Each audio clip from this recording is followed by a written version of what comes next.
পৃথিবীর একমাত্র মন্দির যেখানে সতী মায়ের বাম কোণেই সোনার কৌটো রাখা আছে। এখানে মায়ের প্রতিষ্ঠিত আসনের ঠিক নিচে একটি সোনার কৌটোর মধ্যে রাখা আছে দেবীর কনুই। আজ আমরা চলে এসেছি পশ্চিমবঙ্গে আরও একটি সতীপীঠের পর্ব নিয়ে। 51 সতীপীঠের অন্যতম উজানি সতীপীঠের কাহিনী শোনাবো বলে আপনার 12:40 আর আমরা এখন এসে পৌঁছেছি বর্ধমান স্টেশন এবং এখান থেকে আমাদের পরবর্তী গন্তব্য গুসকরা স্টেশন।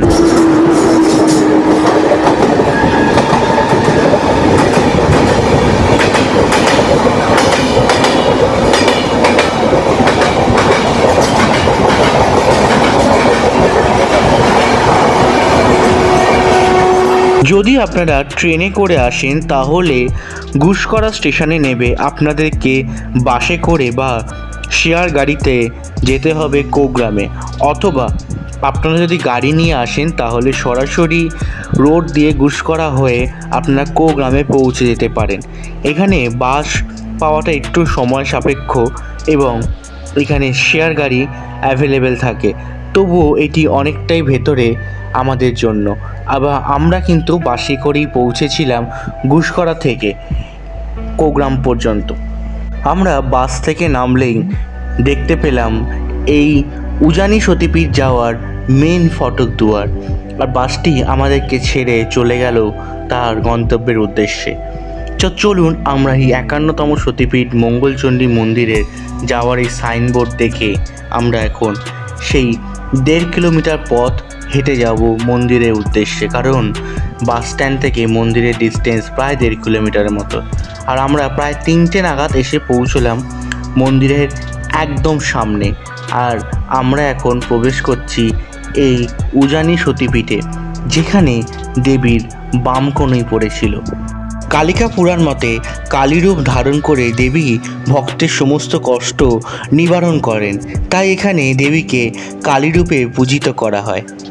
যদিও এখানে মায়ের কোনো বিগ্রহ নেই, ঘটেই পুজো দেওয়া হয়, তবে 1994 সালে মায়ের দশভুজা মূর্তি প্রতিষ্ঠা করা হয় এখানে। জ্যৈষ্ঠ মাসের জয় মঙ্গলবারে মূলত মায়ের পুজো হয়ে থাকে।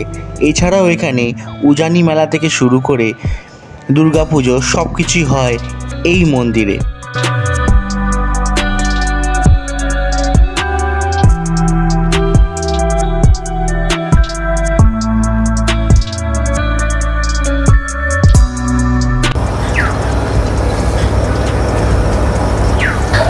আমার নাম হচ্ছে সোমনাথ রায়। আমরা হচ্ছে রায় পরিবারের সদস্য।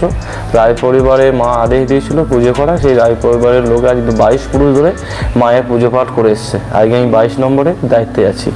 এটা আমাদের বংশগতই মায়ের পুরোহিত।